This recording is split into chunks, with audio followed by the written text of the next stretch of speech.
Good morning. Good morning. First, my apologies for, I think, getting a little back feed there. For my voice, I actually have a voice today for which I'm very grateful, but the middle of the week I had laryngitis. I'm having a little sinus infection that I'm challenged by. Larry taught me the term snifficulties. This is like snifficulties on steroids. Is kind of what I've been going through this past week. At any rate, I appreciate the opportunity to be here today. I asked to switch around, and so I apologize to those of you who may not have been expecting me to be in the podium. You thought Randy Granger was going to be here, so I'm not going to sing or dance or play an instrument or anything like that. All the great things that Randy brings to us. I do watch his videos, and it's kind of fun to see some of the things that he brings in. I know that today also you guys had a really wonderful event yesterday here for Open House, the grand opening, and the manna from heaven, the hail that brought the opportunity to do a lot of up-leveling and upgrading of the center and the facility here. And our fellow Science of Minds church, the Wellspring Church, is having their sort of grand opening after a fashion of being in town today. And I think there are a few empty chairs here that may be related to people that went over to kind of help them or check that out or support that. So I'll mention that part of it as well. And I am taking off again for Mexico on the 21st or 22nd, about 10 days from today. And for those of you who just passed your practitioner's exam, you can come to the conference in Chapala and get paneled if you'd like. We now are registered officially as a practitioner paneling site for the CSL down there in Chapala, and we're running a bunch of panels during the conference. Just, an invitation, just an opportunity to think about. You could go to Albuquerque or Mexico. Because we're having them in English and in Spanish, obviously. So the theme is about mental equivalence and me in a world that works for everyone. And the title of my talk today is Mental Equivalent as Me. Not mental equivalent and me, but mental equivalent as me. So we'll talk a little bit more about that and get into a little bit of how that came into my consciousness to talk about. First of all, me is two letters, M and E, mental equivalent. So that's one of the things I'd like to share with you about how mental equivalent is me as me. In the book called Richer Living by Ernest Holmes and Raymond Charles Barker. I like to think of this East and West. I don't know if you've ever heard of Raymond Charles Barker, but I always think of him as the East Coast Science of Mind, and Ernest Holmes as the West Coast Science of Mind from back in the days of the early years of religious science as a movement as it was growing. Raymond Charles Barker was Louise Hay's mentor. Anyway, primarily this book is essentially a daily reader. I don't know if they have it in the bookstore. If they do, it probably doesn't look like this. All my books are old, and so I hold them up, but they may not have the same appearance as today.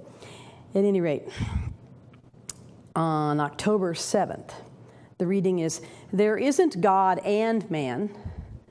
There is only God as man. And I am that man now." Woman, we're not going to get sexist about this, but, And it says, I believe in the divinity of man. We believe that man is the individualization of all that God is, infinite mind, forever thinking, by means of its beloved creation, man, human, woman. Each of us stands in the midst of an omnipresent intelligence which seeks to express through us.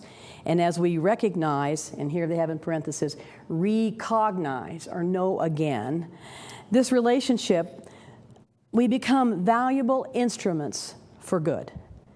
Man is God in action, and we must know this, believe this, and act from this presence. So that's part of my premise, is this presence is who we are as God. We are God's mental equivalent. And mental equivalent as me is how everything becomes form, how it manifests, that this creation that is happening through the intelligence that is flowing through us as we are instruments for good, instruments for God. Instrument, form, channel, mold, any of those terms actually are similar in concept to the idea of mental equivalent, because it's all a matter of creating what is the understanding that I have. And I was going to talk about Emmett Fox's stuff too, and then I watched Bonnie's tape last night and watched the video of Bonnie last night, so she covered all of that, thanks to Larry's handing her the pamphlet. So when Emmett Fox, who was a contemporary of Ernest Holmes,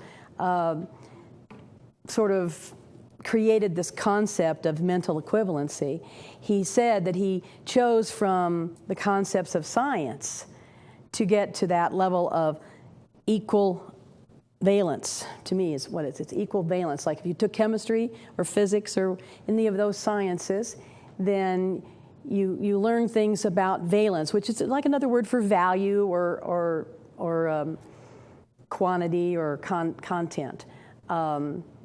You learned all of the chemical periodic chart and the various valences of the various chemicals and stuff. And so it has to do with equal. So you can get to the place where, are these things interchangeable? Can one thing replace the other? Is it a possibility that something could be equalized in that sense by giving it equal value? So Emmett talks about part of what Beth read this morning, about thinking clearly with feeling as you erase and replace. And what she read about, I'm fond of calling the law of substitution, which is that anything that you're thinking is a substitute for anything else you could have been thinking. Anything that you're doing is a substitute for anything else you could have been doing, because we have this sort of linear life we live here in the 3D world, and we're not able to. They say we can't multitask. I try my best, but we're not able to have more than one thing being thought at the same time. So what she read in the reading that Emmett Fox said about his mental equivalent concept is that the way that you change your mental equivalent is by erasing it and replacing it with something else that you want instead of what you don't want or what you desire.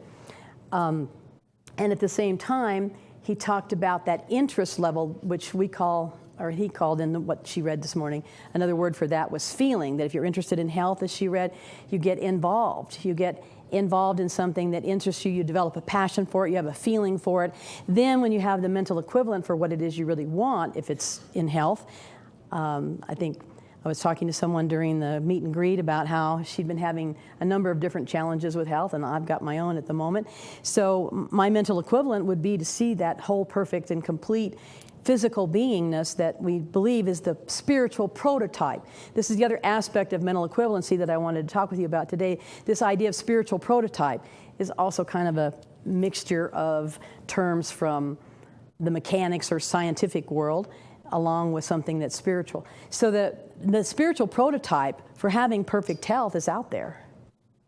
It's at the spiritual level. But at the human level, in order for me to develop that manifestation of perfect health, I need to get my own sort of subjective, personalized mental equivalent of what it is in order to have that feeling and passion that I can wrap around it because I personalized it.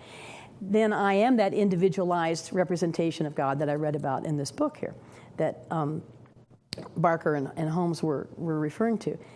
So that when I'm bringing it from that spiritual prototype to the personal level of the mental equivalency, that's how that demonstration is going to happen when I bring that feeling to it, or interest that he was talking about in the reading that Beth gave us from Emmett Fox. So in my world, what I've translated this to is we have to have the mental equivalent, but we have to get to an emotional equivalent. Because I believe that more and more we're seeing from science's studies of how it works for human beings, that it's the emotion, it's the feeling behind the treatment that makes it work. It's not just the words we say, it is the power behind the words. And the power that comes from behind the words is the power that is within us, that we're drawing from that greater power, but that we have that personalized interest or feeling level around that brings it to the point where we can really see it mentally in that mental equivalency. And we believe it. And because we believe it, we can see it manifest in the form. So the idea of thinking clearly and with feeling is really what is the original concept that Emmett Fox had about mental equivalent. And when I was looking at using more of that, I looked at the original Science of Mind text, because Fox, as I said, is a contemporary of Holmes. Now, the original Science of Mind text was published in 1926. I think it took a few years for Ernest to get it all together and decide to publish it. But Fox claims that, he had this original concept in the early 1920s. So then in 26, the text came out. There are 5 references to mental equivalent by that term in the 1926 Science of Mind text. Then when you get the 1938 book, which is primarily the book from which we still operate today, the book that was published in 1938, Science of Mind text, there's a whole chapter on mental equivalence. And still just 5 references of the use of the term, though. So I thought that was a little curious thing that I would share with you. But how many of you have had occasion to look at or know something about Louise Hay's Blue Book? Yeah, when we're talking about health and so forth. Louise Hay's Blue Book is nothing but charts to give you for what is the mental equivalent that you were operating out of that helped to create whatever this issue or concern or problem is that you think you have. And then she offers up where it might be cited in your body. And then she gives you an affirmation or some kind of phrase to say that is the substitute for erasing the other thought. So Louise Hay's Blue Book, which also is partially incorporated in her book, You Can Heal Your Life, is all about mental equivalency. Some of you may not have heard this term mental equivalent before until they started talking about it in this series here. But it's been around. But all of what we do is really in that umbrella of the category of mental equivalent. Treatment is creating and building a mental equivalent. So I didn't want to jump around too much in the textbook, so I brought this book with me that is called Cliff's Notes. I was blessed to be able to get this book for free because the man who wrote it wanted to see about getting it translated into Spanish for Spanish ministries, and which we're not unfortunately able to do now because do at this moment because the pagination of the book in Spanish isn't identical to the pagination of the Spanish language book, and we don't have anybody that's going to take the time to cross-reference all these things, so we could maybe do it when we're really much more focused on getting a new text translation out in Spanish.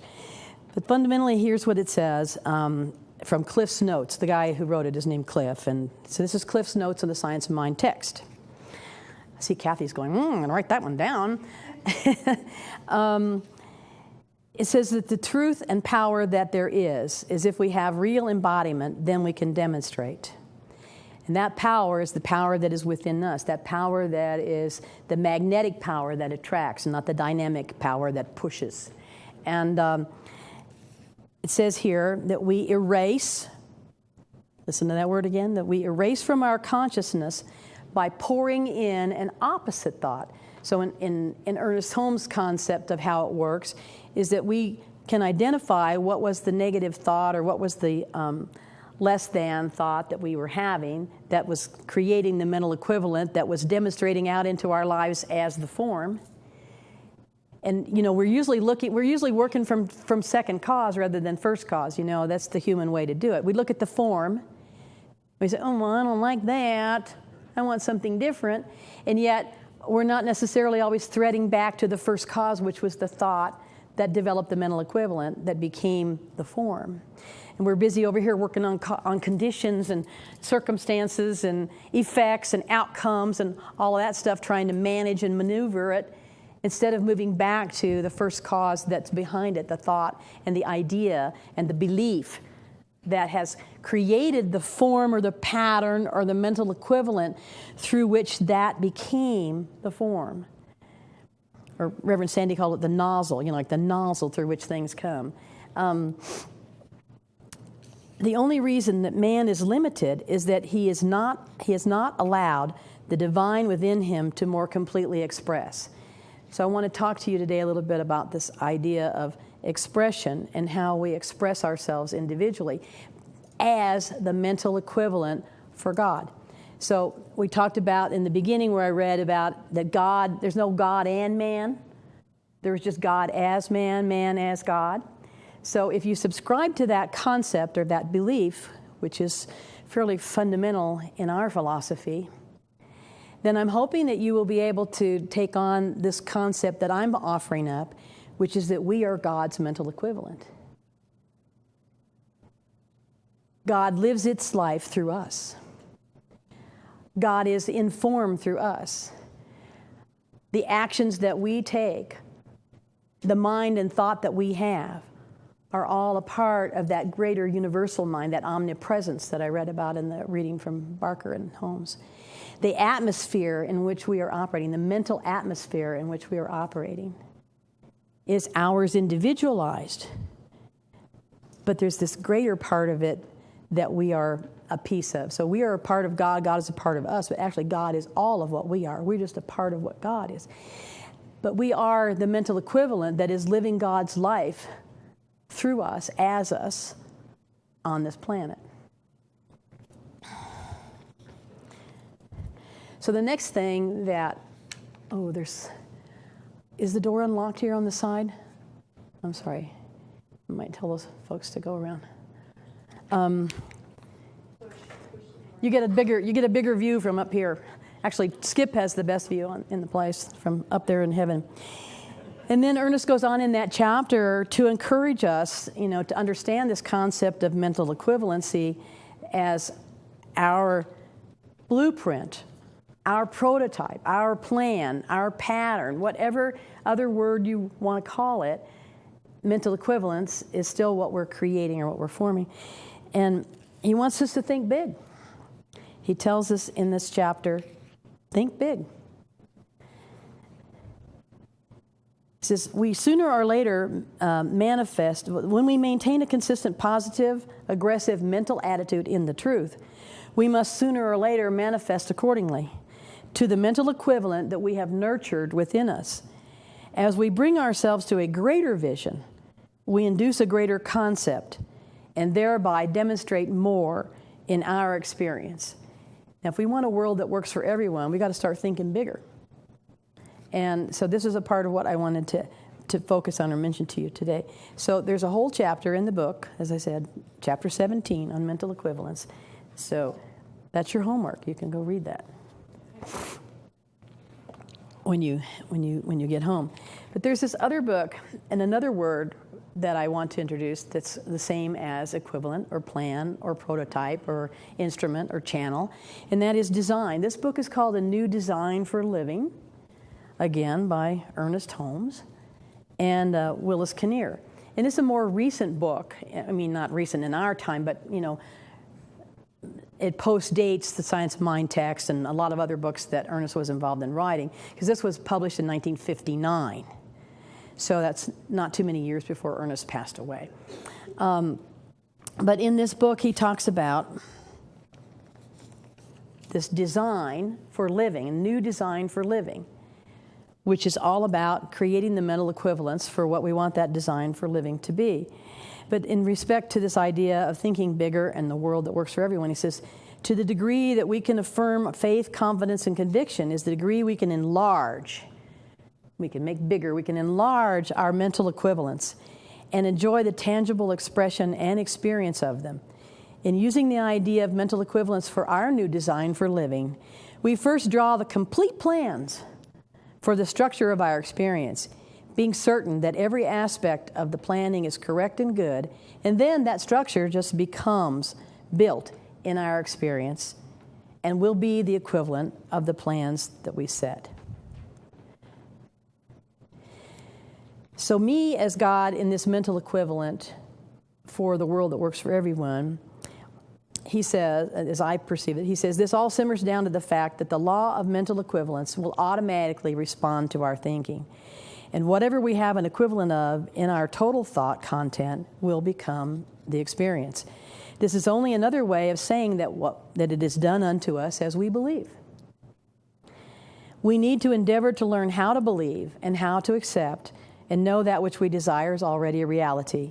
It's a reality in thought, it's a reality in essence, but once it becomes a reality in thought, a spiritual reality, it automatically will become a tangible reality.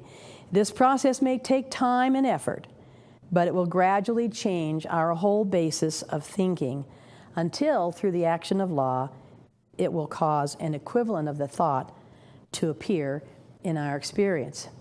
So we're dealing with this power that he talks about, that this power within us, which if we let it, will help us to do it. We need to have a greater mental equivalent of what we are. And this means pulling ourselves up by our own bootstraps, but there is a power within us which, if we let it, will help us to do it.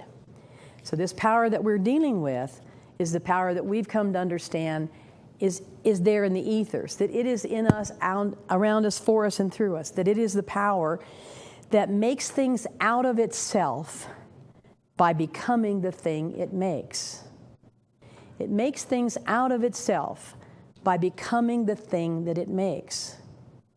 So the mental equivalent is what we set in place so that we can make things out of ourselves, out of our life, out of our experience, out of our mental atmosphere, by becoming the thing it makes. It's a little profound. And we are channels and molds and patterners, and we hold ideas that which then the divine circuits can flow through us.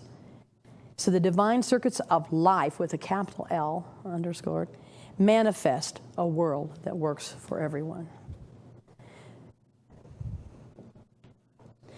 So how do we look at it from the standpoint, if we are God's mental equivalent, what are we thinking? What are we putting together? How are we forming the mold that is our life, that is our individualized mental equivalent for the life of God? In the same sense that we talk about forming the mental equivalent for what we want our personal lives to be. What do we want that life of God to be? Because for us to have a world that works for everyone, we have to have a situation occur where everyone begins to understand that they house within their personhood all of the attributes of God. All that Spirit is, can be, and will be is available to each and every one of us, to the level we're willing to embody it and accept it. So for a world to work for everyone, my personal perspective about that is that everyone has to somehow or another sort to get it, or be the beneficiary of those who get it. So to be God's mental equivalent, what I choose to be is to be responsible for those thought patterns that are my mental equivalents, that I am creating my world out of as I've chosen to see it, because we know that it's about what we believe and perceive and receive. So I want to be responsible for the causes that I generate, that emanate from me. What is my first cause? My idea, my thought, my understanding of something is what's going to outpicture as the experience from these other things that I was reading to you earlier from the various books. But I believe that for us to have this world that works for everyone, my mental equivalent has to include abundance, which is the law of good, always available, always working, so that my thoughts focus more on the good, the true, and the beautiful, rather than today's headlines, which are, as Michael Beckwith says, the world's prayer requests. I want my mental equivalent to include joy. I want there to be this abundance of happiness that is my beingness, that is expressed outward. What I read earlier about the limitations that we experience are simply a matter of our unwillingness to allow God to fully express through us. So I want to allow that expression to come out as joy, happiness, abundance, inner peace and balance. Inner peace and balance, for me, is the most difficult thing. To have what I call emotional sobriety. abstinence from negative thinking, abstinence from upset, from resistance, for me, is inner peace and balance. And I think for me and for everyone else to have a world that works for everyone, we need to have a mental equivalent that includes security of that expectation of good that was being talked about last month. To have the security of the expectation that life is going to be good, that things are going to happen well, that it's all in some divine order that we can understand, accept, and embrace. I want mine and others to have the insurance of a good life that comes from the assurance that God is around, in, through, for all things and all people. So those are some of the things that I thought about the attributes of God and the equivalents that I would like to have.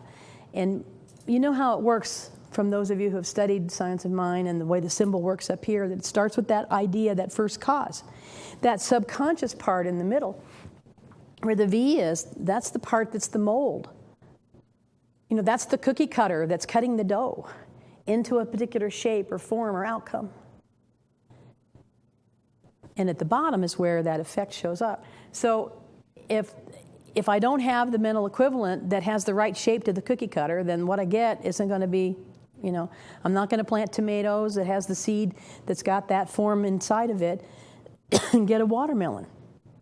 So it's important for me to work on my own head. You know, as I always said, it's not important, you know, for you to get it. It's important for me to get it. Because if I can't get it, I can't, you know, share it, first of all. And second of all, I can't have it. Excuse me. So the law that we're working through here, the love and the law. So the law of correspondence works by responding. It corresponds to our thought by responding. Equivalence, correspondence, you know, they're all looking at it. I'm sorry, I'm starting to lose my voice here. They're all different words for a similar concept, which is that something is matching something else. Something is equivalating to something else. I got one up here, Larry. Thank you. I didn't think about it. See, I could have had a V8, right? You put the cough drop in my mouth. I actually did put one up here, and I have some water too. So the law corresponds by responding to us at the level of our thinking, at the level of our feeling, at the level of our willingness to accept and embody. And so that takes us back to Fox, too, his equivalent of correspondence. And back to his idea of feeling and having the feeling, and what I was calling the emotional equivalent, where we are erasing and replacing, taking the opposite thought that Ernest is suggesting us we use, think the opposite thing, maybe do the opposite thing of what would have been your first impulse or reaction. Might be a way of turning things around in your life. But to erase or replace, to think the opposite thought, is about making a choice. You know, this design for living, we talk here about living by design rather than by default. So it's a matter of making a choice, making a conscious choice about what we're doing, observing ourselves, being the observer, observing the observed, and saying, gosh, that was pretty stupid, or you know, or whatever we can see and observe about it. But to erase and replace it, we've got to identify it, you know. As the way I've taught it before, and I teach it to you guys, is that, you know, we have to face it. It means we have to recognize it. We have to see what it is. Then we want to erase and replace. You know, we have to trace it sometimes. We have to trace it, face it, erase it, replace it. So this replacing part that's being encouraged as a way of creating the new mental equivalent, identifying the ones that weren't working and creating the new one. Well, the ones that don't work are the ones that, you know, support things like people, you know, 50 people being killed in a bar. That does not support the right mental equivalent, right? Would you agree? So we want to have the opposite thought. We want to see life. We want to see life and life more abundantly, as Jesus said. So to create these things and the feeling level may be a little harder to identify. You say, well, I can have a thought, but does that thought produce the feeling? Is there, you know, does the sun come down where I feel the warmth and see the light at the same time? Can I have the thought and the feeling and be able to kind of separate them? Probably not. So you probably have all heard the idea that it's easier and takes fewer muscles to smile than to frown. Are those opposites, smile, frown? You know, they're kind of opposites. So if it takes fewer muscles to smile than to frown, why not smile? So when you catch yourself frowning, erase, replace by smiling. And we know that from the kinesiologists, physiologists, people that study these things. I believe it. They tell me I believe it. I don't know any differently. But now the brain scientists are coming in too and talking about how do you replace emotions. How they're measuring, you know, how the brain fires off with different kinds of emotional responses and different kinds of thoughts and emotions. And they're seeing the same possibilities exist, that you can train yourself, you can entrain your brain to have a different emotion about something by creating that emotion. So on the same level that it's easier and takes less effort to smile than to frown, they're now telling us too that it takes less effort to create the emotion you want. Choose the emotion you want to have rather than the one you feel like you're experiencing. That it's easier and quicker to do that than it is to put all the energy that it takes into managing emotions or minimizing emotions that we want to forget from our past or whatever. Stop all that stuff, they say, and just start a new emotion. Just create the emotion you want to have. Feel the feeling you want to feel. We've all had the feelings that we want to feel. They're in our physiology, they're in our consciousness, and they're in our subconscious. It just maybe takes a little intention around recalling, recognizing, knowing again that emotion. So what I'd like to do now is ask you if you could experiment with me a little emotional equivalency for yourselves and take about 30 seconds to check in, eyes open or eyes closed, with something that's going on in your world that you want or that you want to be different. You know, so I want you to choose what you want, the positive part, not the part you want to change. And you've got something in mind. Close your eyes for just a second here and play this with me if you will. And if you don't want to, that's okay too. But ask yourself the question of, seeing this, what would living be like in this new experience? And you feel the experience of it's already here, as we read in the reading earlier today. It's already here. It's already reality. Start to feel what life is like now.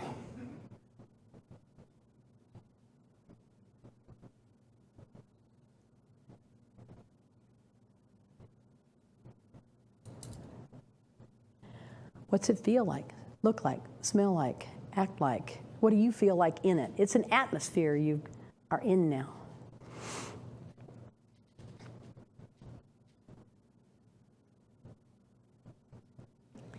Now, what thoughts or feelings or patterns might occur to you that are obstacles or in your way that you might need to release for you to be able to stay in that feeling, stay in that place?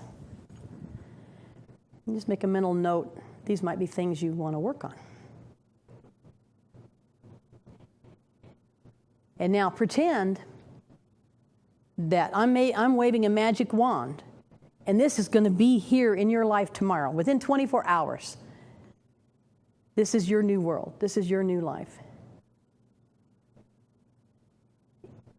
Is there anything you might want to be ready for, that you might want to have in preparation or readiness for this?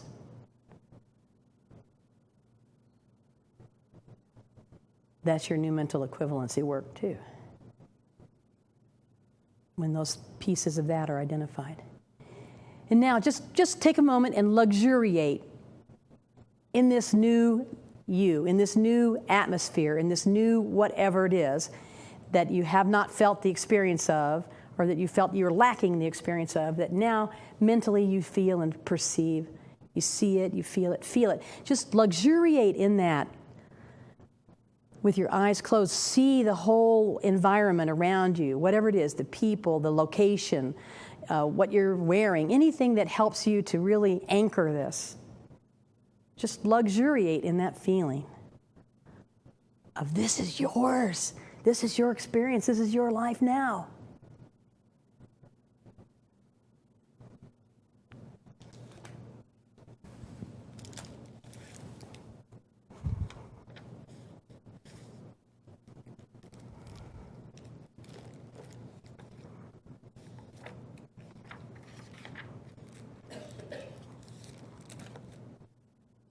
Whenever you're ready, you can come back to here. Maybe reluctantly. That's good if it's reluctant. So I invite you to take this with you. Take this feeling.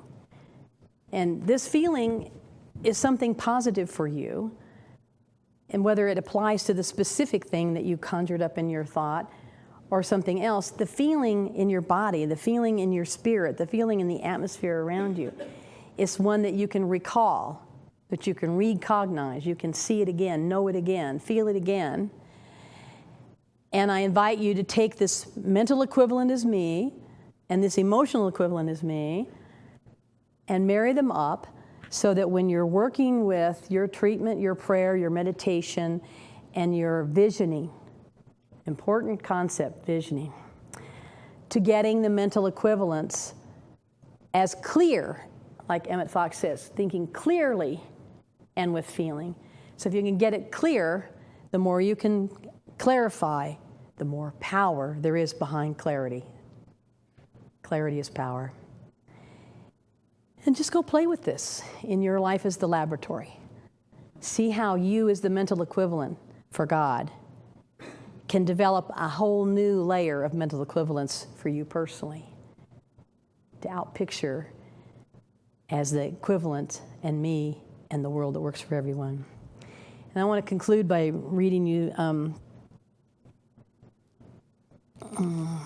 from the Science of Mind text.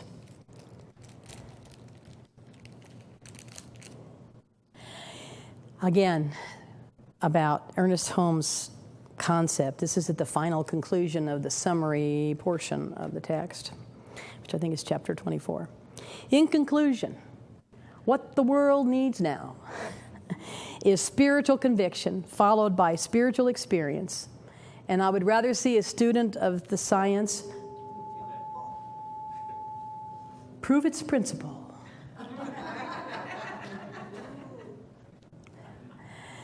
than to have him repeat all of the words of wisdom that have ever been uttered. It is far easier to teach the truth than it is to practice it. But the practice of truth is personal to each one. And in the long run, no one can live our life for us. That life is the life of God that we are living. To each is given what he needs, and the gifts of heaven come alike to all. How we use these gifts is all that matters. To hold one's thought steadfastly to the constructive, to that which endures, and to the truth, capital T, may not be easy in a rapidly changing world. But to the one who makes the attempt, much is guaranteed. The essence of spiritual mind healing and of all true religious philosophies is the inner realization of the presence of the perfection within and around about us. It is the hope of heaven and the voice of God proclaiming, I am that which thou art.